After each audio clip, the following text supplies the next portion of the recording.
हासिल कर ऐसा शिखर पर्वत की। एक समान वैद्युत क्षेत्र, आपको पता होना चाहिए एक समान वैद्युत क्षेत्र में वैद्युत बल रेखाएं क्या होती हैं, परस्पर समांतर होती है। तो आपके सामने सबसे पहले हम चित्र ड्रा करते हैं। ये रहा एक समान वैद्युत क्षेत्र का चित्र, जिसमें वैद्युत बल रेखाएं क्या है, समांतर दिखाई पड़ रही हैं। अब इसमें क्या करते हैं, आपको पता होना चाहिए वैद्युत बल रेखाएं कहाँ से निकलती हैं, धन से निकलती हैं। किस पर समाप्त होती हैं, ऋण पर समाप्त होती हैं। ये बात आपके समझ में आ रही होगी। अच्छा, अगर हम कोई वैद्युत इसमें कोई द्विध्रुव लाकर रख देते हैं, कोई द्विध्रुव अगर लाकर ऐसे रख दिया जाए, मान लीजिए ये आपका अक्ष बन जाए, अगर ऐसे हम कल्पना करें तो द्विध्रुव को हम क्या करते हैं, यहाँ पर रख देते हैं। आपका एक द्विध्रुव है, ऐसे कुछ द्विध्रुव है, और आपको पता होना चाहिए द्विध्रुव में आवेश कितने होते हैं, 2 आवेश होते हैं। आवेश की मात्रा क्या होती है, समान होती है, परंतु प्रकृति क्या होती है, विपरीत होती है। अगर यहाँ पर हम कर देते हैं एक क्षण के लिए ऋण आवेश, यहाँ कर देते हैं धन आवेश, ठीक। तो ये आपको दिखाई पड़ रहा है कि धन आवेश और ऋण आवेश जो है अल्प दूरी पर, अल्प दूरी का मतलब होता है 2l दूरी पर, कितनी दूरी पर, 2l दूरी पर ये रखे गए हैं। इसका सेंटर क्या होगा, O होगा, ये भी आपको पता चल रहा होगा। अब हम क्या करते हैं, इसको घुमाते हैं, इस द्विध्रुव को हम क्या करते हैं, घुमाते हैं। जब घुमाते हैं तो मान लीजिए अगर घुमा कर ऐसे ऐसे कुछ स्थिति पे लाकर कर देते हैं, ऐसे कुछ सिचुएशन पर, ऐसा कुछ, ठीक। थोड़ा हम चित्र को बड़ा कर दिए हैं, उससे भ्रमित मत होइएगा। इसी चीज़ को हम थीटा कोण पर घुमाएं, कितने कोण पर, थीटा कोण पर। इसका नाम अगर θ1 कर दिया जाए, ठीक। और कुछ समय बाद इसी चीज़ को हम घुमा कर, इसी चीज़ को, जैसे ये AB है, इसी AB को अगर हम फोर्स लगाकर इस डायरेक्शन में कर दिया गया, AB हो गया। परंतु पुनः हम क्या करते हैं, इसको एक थोड़ा सा और कोण पर मूवमेंट कर देते हैं। ध्यान से समझिएगा बात को, ऐसे फोर्स लगाकर, ठीक। तो आपको पता होना चाहिए वैद्युत क्षेत्र में हम द्विध्रुव को क्या कर रहे हैं, घुमा रहे हैं। अगर घुमा रहे हैं तो ये यहाँ से इसका कोण का नाम हम दे देते हैं एक क्षण के लिए, यहाँ चूंकि -q दर्शाया गया है, तो यहाँ से इस अक्ष से यहाँ तक के कोण का नाम देते हैं हम θ2। क्या नाम देते हैं, θ2। तो अब बताइए θ1 और θ2 मतलब विस्थापित, कोणीय विस्थापन करने में किए गए कार्य की आपको क्या करना है, गणना करना है। तो सबसे पहले विचार करते हैं चित्रानुसार। चित्र थोड़ा स्पष्ट बना हुआ है, लेकिन अब चूंकि चित्र आपकी समझ में आनी चाहिए, अगर चित्र आप समझ जाओगे तभी आप कर पाओगे। तो यहाँ से सबसे पहले विचार करते हैं, माना क्या मानते हैं, बाह्य वैद्युत क्षेत्र, वैद्युत क्षेत्र माना ई वैद्युत क्षेत्र, बाह्य मत कहिए, ई वैद्युत क्षेत्र में AB द्विध्रुव, AB द्विध्रुव जिसका आघूर्ण, द्विध्रुव आघूर्ण जैसे कहते हो, P से निरूपित करते हो, जिसका आघूर्ण, द्विध्रुव आघूर्ण P है। क्या है, P है। और P बराबर आपको पता होना चाहिए 2Lq होता है, ये भी ध्यान रखिएगा, 2Lq है। अतः यहाँ ध्यान दीजिए, द्विध्रुव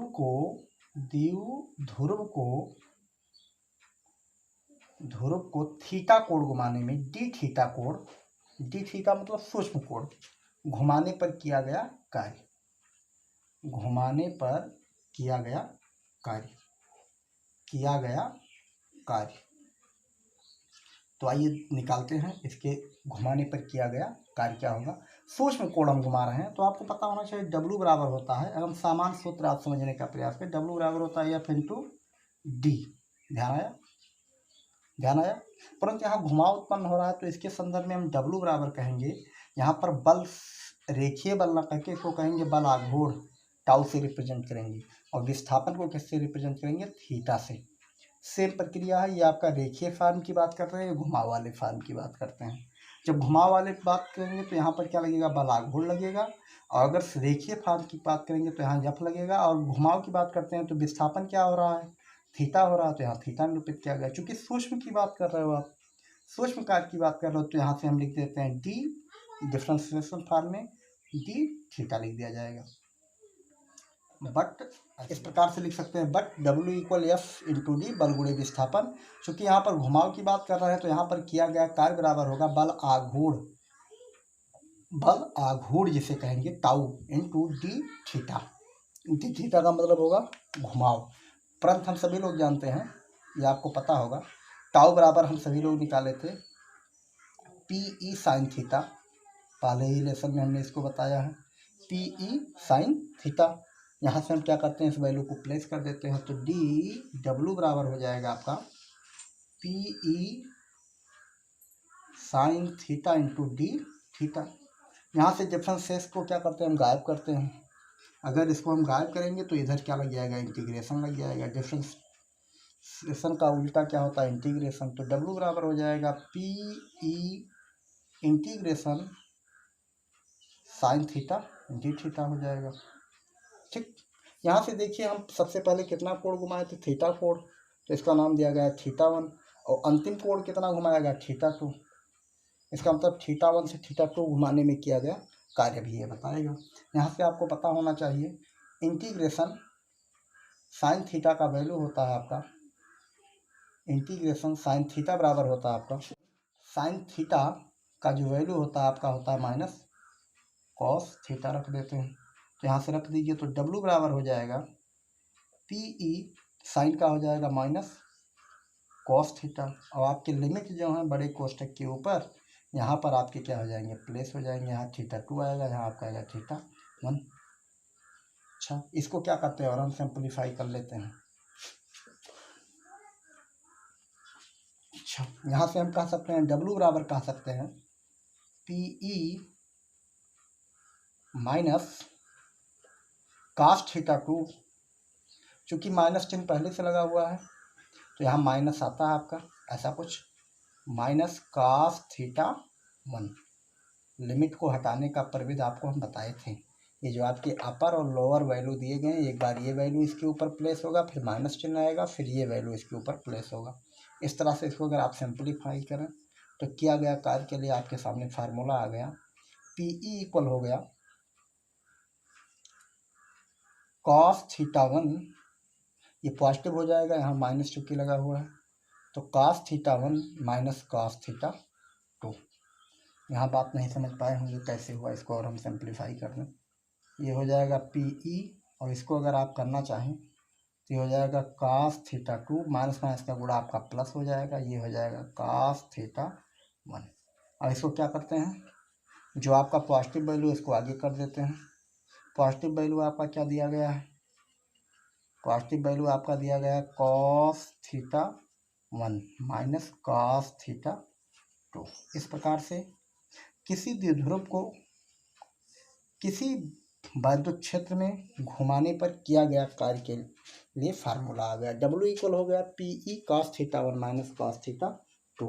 अब यहाँ विशेष स्थितियों की बात करते हैं, कैसी कैसी स्थिति होगी उसकी हम बात करते हैं। को विद्युत क्षेत्र में अस्थायी स्थिति की अगर बात करते हैं, किस स्थिति की बात करते हैं, अस्थायी स्थिति। अस्थायी स्थिति का मतलब ये होता है आपका द्विध्रुव को जब छोड़ दिया जाएगा तो क्या होगा, उस साम्य अवस्था में विद्युत बल रेखा की दिशा में क्या हो जाएगा, समलेख हो जाएगा। अस्थायी स्थिति पर जो बात किया जाएगा इसका मतलब उस पर किसी भी प्रकार का बल कार्य नहीं करेगा। इसका मतलब थीटा 1 बराबर हो जाएगा आपका 0 अंश और थीटा 2 बराबर हो जाएगा आपका थीटा। अगर इस वैल्यू को हम प्लेस कर दें तो डब्ल्यू के लिए आपका फार्मूला हो जाएगा, सो डब्ल्यू इक्वल हो जाएगा पी ई, और ये हो जाएगा कॉस 0 अंश का मान आपका 1 होता है, 1 माइनस कॉस थीटा हो जाएगा। इस तरह से आपका पहले केस की स्थिति में आ गया जब आपका अस्थायी अवस्था की बात करते हैं। और केस अगर सेकंड की आप बात करें, सेकंड केस में क्या करते हैं, इसको हम 90 अंश घुमाते हैं। कितना अंश घुमाते हैं, 90 अंश। द्विध्रुव को कितना अंश घुमाते हैं, 90 अंश। 90 अंश घुमाने पर कितने अंश, 90 अंश घुमाने पर कितना कार्य करना होगा, इस स्थिति पर देखें। तो इस स्थिति पर थीटा 1 बराबर आपका 0 रहेगा, और 0 से आप घुमा कर कितना ले जा रहे हो, थीटा 2 को कितना ले जा रहे हो आप, 90 अंश ले जा रहे हो। चित्र में अगर दिमाग लगाओ तो ऐसे कुछ था, उसको हम ऐसे था आपका 0 अंश पर था, इसको घुमा कर कितना कर दे, 90 अंश कर दीजिए। तो इस स्थिति पर आपका कार्य हो जाएगा, डब्ल्यू इक्वल हो जाएगा आपका पी ई, और कास आपको पता होना चाहिए, कास 0 अंश का मान 1 होता है, और कास थीटा 90 अंश का मान क्या होगा, 0 हो जाएगा। इस तरह से आपका हो जाएगा पीई हो जाएगा। क्या हो जाएगा? पीई। किया गया कार्य के लिए सूत्र बन जाएगा पीई बन जाएगा। ठीक। और तीसरी स्थिति की बात कर लेते हैं। 180 अंश अगर आप घुमा देते हो तब अगर 180 अंश घुमाने पर क्या होगा उस स्थिति पर देख लीजिए।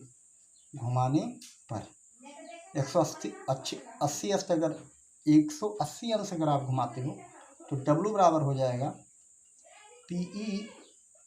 यहाँ से θ1 बराबर आपका रहेगा 0 अंश और θ2 बराबर रहेगा आपका 180 अंश। तो डब्लू बराबर हो जाएगा पीई कॉस 0 अंश। कॉस 0 अंश का मान 1 होता है। सूत्र यहाँ आपका है 1 होता है। माइनस कॉस θ2, यहाँ 180 अंश का मान क्या होगा? -1 होगा। -1। इसको क्या करते हैं? हल कर लेते हैं। एक एक जुड़ जाएगा, ये हो जाएगा 2PE। 2PE इसका मतलब 180 अंश पर किया गया कार्य आपका हो जाएगा 2PE। इस प्रकार से आप भिन्न भिन्न स्थितियों पर किए गए कार्य का आप क्या कर सकते हो? गणना कर सकते हो। यहाँ पर 90 अंश 0 अंश की बात किया गया, यहाँ 90 अंश की बात किया गया, यहाँ 180 अंश की बात किया गया।